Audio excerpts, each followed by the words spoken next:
Welcome back. You are listening to the home of forbidden romances.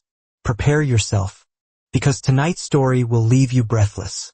The blade shattered in Kaelin's grip, shards of dream-forged steel raining down like glitter against the burning sky, and for the first time in his blood-soaked life, the Grand Marshal of the Iron Legion felt the cold clamp of terror around his heart. "Look at me," Kaelin roared, his voice cracking the artificial reality around them, the beautiful, manicured garden of the dreamscape trembling as the void encroached. "Lyriel, look at me." But the prince, the beautiful, ethereal Omega standing amidst the white roses, only stared back with wide, terrified violet eyes that held absolutely no recognition. The sky above them tore open, revealing the swirling chaos of the abyss, and the ground beneath their feet began to dissolve into mist. Kaelin had forced his way into a cursed mind to save the man he loved, but the mind was fighting back, and it was winning. Kaelin lunged, catching Lyriel just as the earth gave way, pulling the slender body against his chest, shielding the Omega from the debris of a collapsing world. "I don't know you," Lyriel screamed, struggling against the iron bands of Kaelin's arms, his panic spiking the scent of distressed lilies into the air. "Let me go, monster. I am a monster," Kaelin growled, burying his face in the crook of Lyriel's neck, inhaling the scent that had haunted him across a continent. "But I am your monster, and you are going to wake up, even if I have to tear this nightmare apart with my bare hands." The waking world. 3 days prior, the silence in the royal sanctuary of Ethelgard was heavy, suffocating, and smelled of stale incense and despair. It was a sharp contrast to the carnage outside the palace walls, where the Iron Legion was currently securing their victory over the capital. General Kaelin Vane, known to the world as the Butcher of the North, stood motionless before the dais. His black armor was scuffed, the silver wolf-head pauldrons gleaming dimly in the magical twilight of the chamber. He removed his helmet, revealing a face that was severe and strikingly handsome, framed by sweat-dampened dark hair and marked by a scar running through his left eyebrow. His golden eyes, usually cold and calculating, were currently burning with a frantic intensity that terrified his subordinates.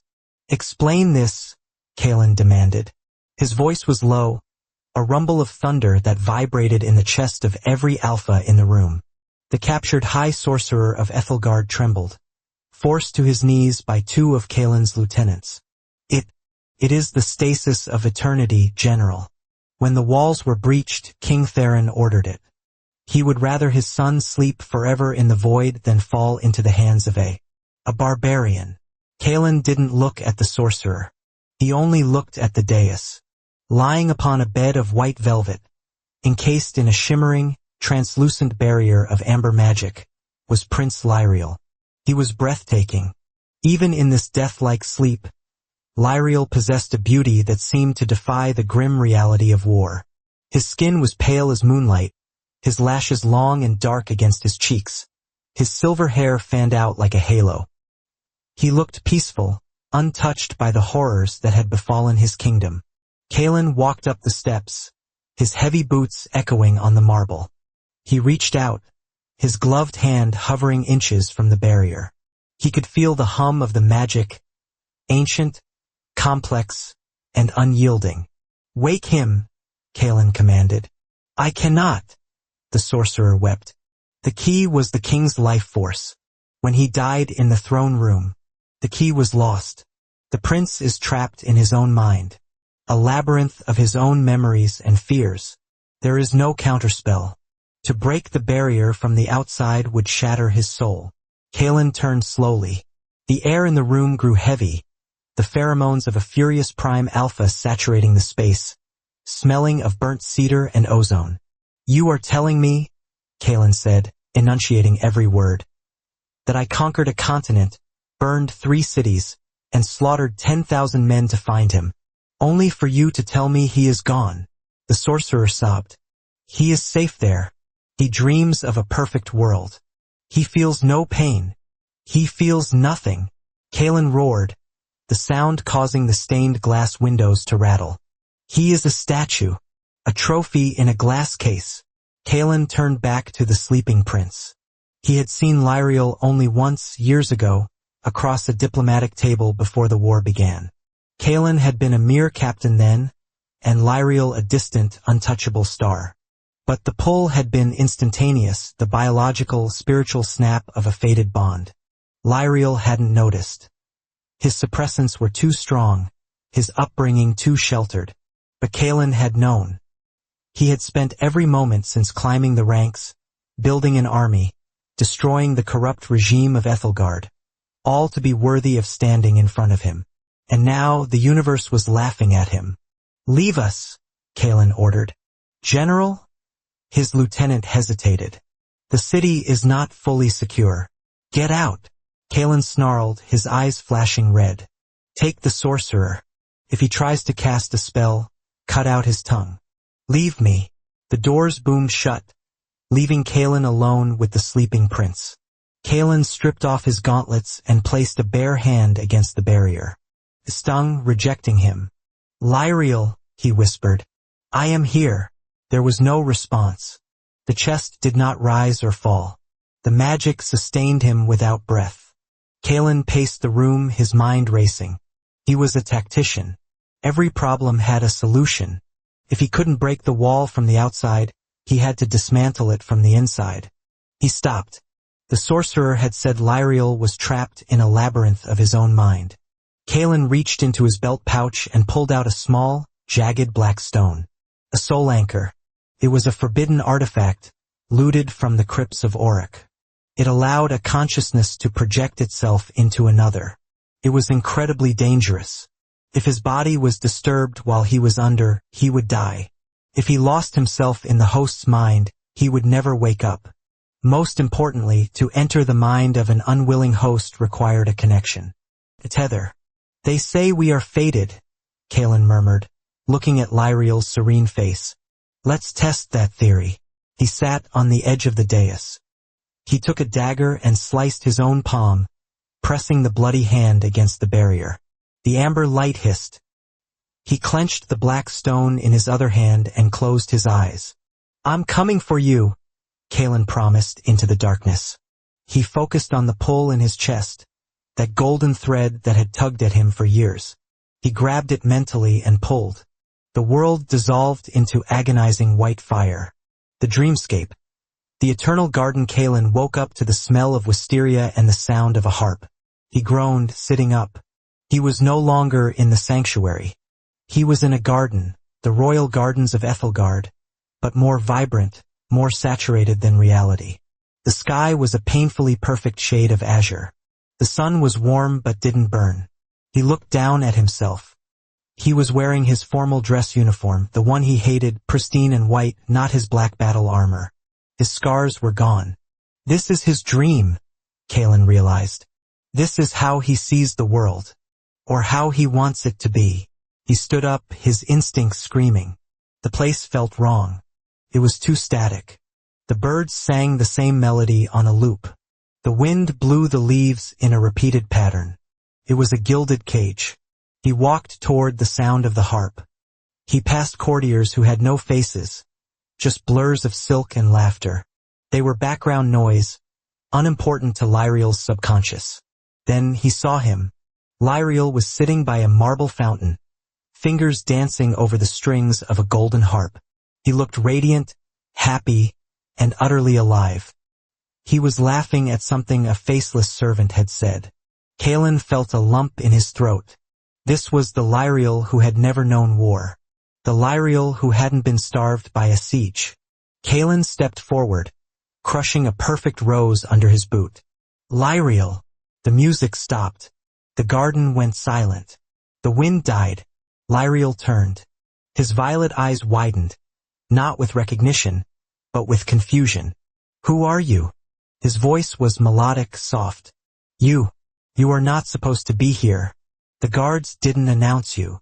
The guards aren't real, Kaelin said roughly, stepping closer. None of this is real, Lyriel. You're sleeping. Lyriel stood up, backing away. The faceless courtiers turned toward Kaelin, their blank features radiating menace. You're speaking nonsense, Lyriel said, his brow furrowing. I am Prince Lyriel. This is my garden. You are an intruder. Guards. The faceless figures began to morph, their silk turning into dark sludge, forming jagged weapons. The dream defense mechanism. Kalen didn't flinch. Lyriel, listen to me. Your father put a curse on you. You're trapped in a stasis crystal. I came to get you out. My father loves me, Lyriel snapped. He would never hurt me. Leave. You feel dangerous. You smell like blood and ash. I smell like reality, Kalen countered. He ignored the approaching shadow guards. He focused entirely on the Omega. You know something is wrong. Look at the sky. There is no sun, just light. Look at the flowers. They don't wither. This isn't life, it's a painting. Lyriel hesitated, glancing at the sky. For a second, the azure flickered, revealing a grid of darkness behind it. He gasped, clutching his chest. You're hurting him, a voice screamed. The shadow guards lunged. Kalen didn't have a weapon, but in a dream, will was power. He imagined a sword in his hand, a massive greatsword of black iron, and it materialized with a heavy thud. With a savage roar, Kalen swung. The blade cut through the shadow guards like smoke. He fought with the brutal efficiency of the butcher, tearing through the defenses of Lyriel's mind. Lyriel watched in horror, trembling. Stop! Stop it! Kalen dispatched the last shadow and sheathed the sword. He marched up to Lyriel, who was backed against the fountain. Don't touch me, Lyriel whispered, tears filling his eyes. Kalen stopped inches from him. The proximity made the air crackle. I won't hurt you. I would never hurt you. But I need you to trust me. Why should I? Lyriel cried. You break into my home, you destroy my guards. You are a barbarian. Yes, Kalen admitted. I am. I am the barbarian who crossed the world for you. He reached out, slowly, and took Lyriel's hand. Lyriel flinched, but didn't pull away. When their skin touched, a shockwave rippled through the garden. The fountain water turned to blood for a split second before reverting to water. You feel it, Kalen rasped. The bond.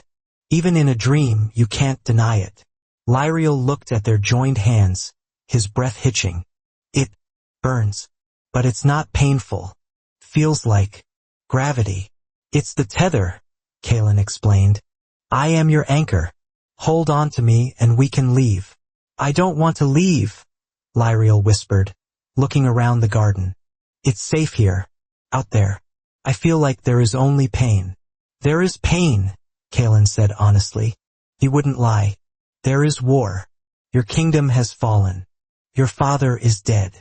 Lyriel jerked his hand away as if burned. Liar. You're a liar. The sky cracked. A fissure of purple lightning tore through the perfect blue. The truth hurts, Lyriel, but it's real. This lie will consume you. If you stay here, your soul will fade. You'll become part of the scenery. A faceless ghost in your own dream. No! Lyriel covered his ears. The ground began to shake. The dream was destabilizing. Lyriel's denial was turning the sanctuary into a nightmare. Giant vines, thorny and black, erupted from the earth, wrapping around the palace pillars, crushing them. The sky turned a bruised purple. You did this, Lyriel screamed at Kalen. You brought the darkness. The darkness was always here, Kalen yelled over the roar of the crumbling world. I just turned on the lights. A massive vine lashed out, striking Kalen in the chest. He was thrown back, hitting the marble pavement hard. He coughed, tasting blood. Real blood. If he died here, his mind would be severed from his body. He struggled to stand. Lyriel was standing in the center of the chaos, the winds of the nightmare whipping his hair. He looked small, terrified, and incredibly lonely. Kalen realized brute force wouldn't work. Logic wouldn't work. The Omega needed something else. He needed to feel safe amidst the chaos. Kalen dropped his sword. He walked through the storm of thorns, unarmed. A vine sliced his cheek. Another tore his uniform. He kept walking. What are you doing? Lyriel cried. Fight back. No, Kaelin said, his voice calm amidst the thunder. I'm done fighting you. He reached Lyriel. The Omega was trembling, waiting for the blow, waiting for the violence that the dream logic dictated must come. Instead, Kaelin knelt.